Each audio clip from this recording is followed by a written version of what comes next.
There will be football. Actual freaking football tonight in Canton, Ohio. Good morning to you. Good Thursday morning. I'm Dejan Kovacevic of DK Pittsburgh Sports. And this is Daily Shot of Steelers. Comes your way bright and early every weekday morning. If you're into hockey and or baseball, I also offer up daily shots of Penguins and Pirates right where you found this. But tonight, there will be, have I mentioned this yet? Football! 8 p.m. is the kickoff time for the Hall of Fame game in Canton, Ohio between the Steelers and Cowboys. And there are going to be so many things to watch for. I get that the Steelers' marquee players are going to be held out of this game, as they absolutely should. But because the Steelers and Dallas were invited to partake in this event, they get an extra look. They get an extra week of preparation. And we get an extra game in which to monitor certain important things that actually really will matter, not just for the remainder of this training camp, but going right into the regular season. And that's why I'd like to de-emphasize as much as possible, at least from my own perspective, the quarterback thing. I can promise you right now that when we're doing the next Daily Shot of Steelers, we will already have been deluged. This entire nation, capital N, will be deep in debate about quarterback this, quarterback that, quarterback this, quarterback that. Ben Roethlisberger's not playing in this game. So I'm very comfortable de-emphasizing the quarterback position. I'm also comfortable, for the most part, de-emphasizing the defensive components. Yes, I'd like to see Jason Pierre continue the strong camp that he's had. I'd like to see Antoine Brooks make more strides as the slot corner. But this defense, without its stars out there, it's not going to mean all that much. There isn't that much to learn or gain. I feel like the defense, for the most part, is a known commodity. What I want to see more than anything else, well, almost more than anything else, is this offensive line. I don't care if they're the second stringers or the third stringers. They should be the all-stringers at this stage of this camp, given what this depth chart comprises of currently. You need to have everyone in the mix, battling for every spot. And if you have an offensive lineman out there, any position, even center, and they're showing well, believe you me, that will carry over to the first actual preseason game the following week. And then it could snowball. And then that player could impress enough to be out there on the field with the ones in Buffalo a month and a half from today. And that's relevant. You know, it's not necessarily a sexy topic, and it's really not all that much fun to watch. I can't imagine that anybody outside of other offensive linemen and offensive line coaches get all that immersed in watching who blocks well. But if you're not lasered in on this component in this preseason, knowing what you know about this overall football team, you're missing the point. There's no doubt in my mind that this is going to be the thing that makes or breaks the 2021 Steelers. This portion of Daily Shot of Steelers is brought to you by our friends at Point Park University. Choose from nearly 100 career-focused programs leading to bachelor's, master's, and doctoral degrees at Point Park University. You can also choose where you learn. It can be at Point Park's downtown Pittsburgh campus. It can be online. It can be a flexible hybrid format. Learn more at pointpark.edu. One more time, that's pointpark.edu. Did you catch my almost that I threw in there? Like, I'm almost looking forward to this more than anything. I'm not going to lie. I want to see Najee Harris run the football. We've been talking about this guy months before he was drafted. Yeah, there was some back and forth. Should it be him or Travis Etienne from Clemson? And there was even a little bit of hesitation around here about that.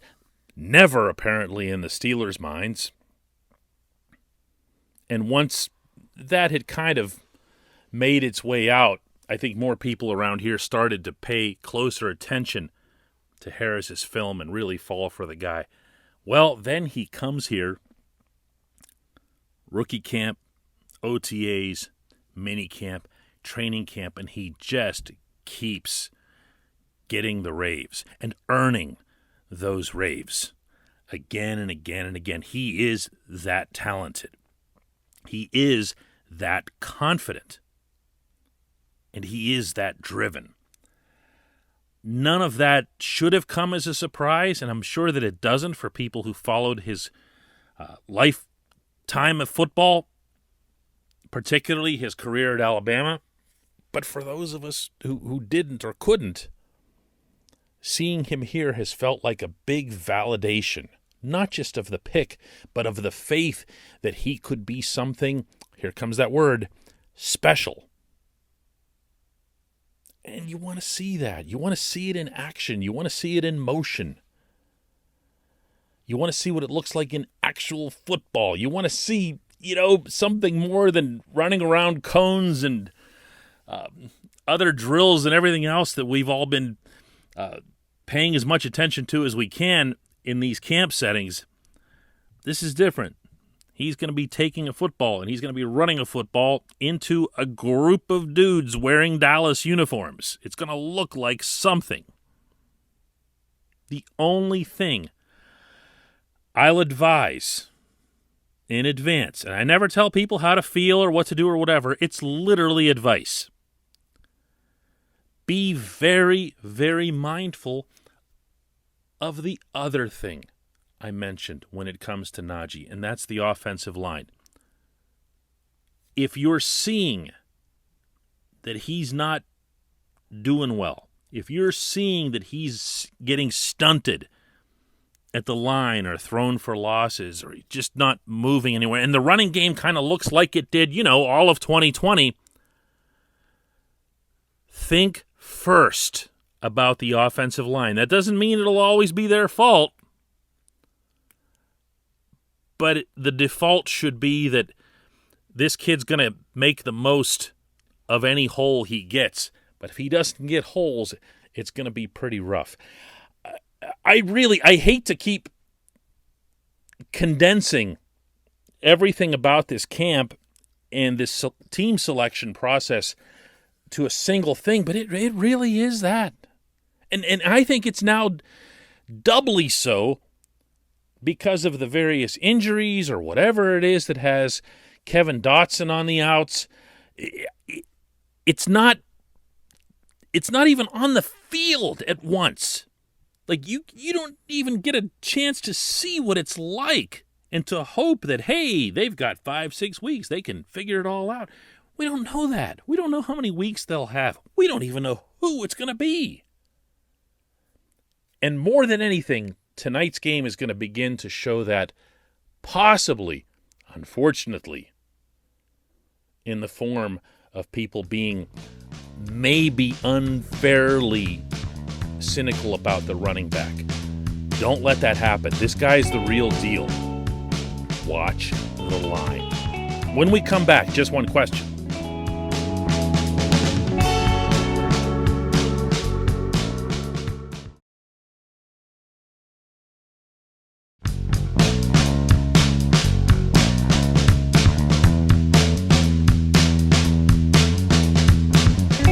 It's time for Just One Question. That's always brought to you on this program by the personal injury law firm of Lawrence, Garbutt, Kelly, and George, LGKG.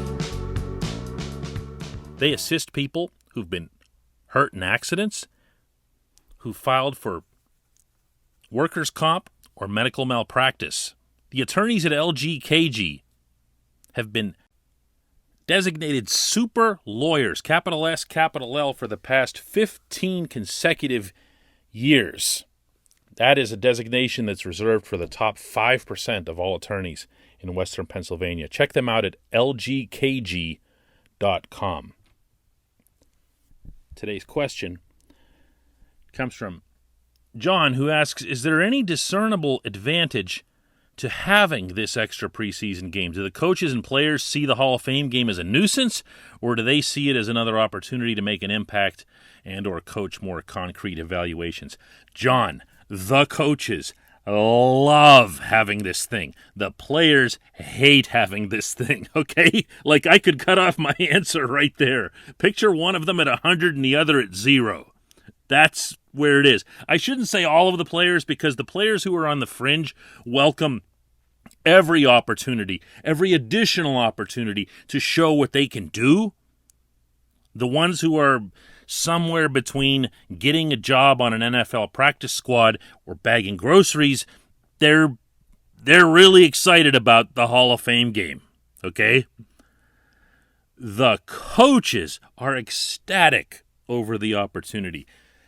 When it comes to Mike Tomlin, you're talking about someone who probably wakes up every day of training camp to this day and regrets that the last collective bargaining agreement got rid of 2-a-day workouts, okay? That's who this coach is. Not so much from like some kind of punitive standpoint or whatever. Tomlin's not a guy that's going to make statements by having guys do excessive physical work. He's always been of the mind that the more you can practice, the better you are. And that gives him something in common with, every other football coach on the planet. They'll embrace this opportunity, and they will look at it not only from the standpoint of an extra preseason game, but the way Tomlin's kind of explained this over the past few days, they're looking at it more from the standpoint of there are certain decisions that are going to come down to starting jobs at some point later in camp, later in the preseason schedule. What they have the chance to see now are different players that, as he's put it, wouldn't really get that many snaps, wouldn't really see that much action in preseason games once those things pick up. And remember that preseason itself is kind of funny because you have preseason and then you have the Carolina game. And longtime fans of the Steelers know exactly what I'm talking about. You do almost all of your serious evaluations in the 2 games leading up to the Carolina game. By the time you get to the Carolina game, you pretty much know who your team is. You're just kind of guarding against injuries and other holes that might happen, but you're not really winning a job in the Carolina game. It's happened, and Tomlin has acknowledged when it's happened, but he's also acknowledged by doing that it's really, really rare. And it's almost always specific to special teams. So do they like having this? Yes, without any doubt. John, I appreciate the question. I appreciate everybody listening to Daily Shot of Steelers. And my goodness, we'll actually have a game to talk about for the next episode tomorrow. Thanks to everybody for listening.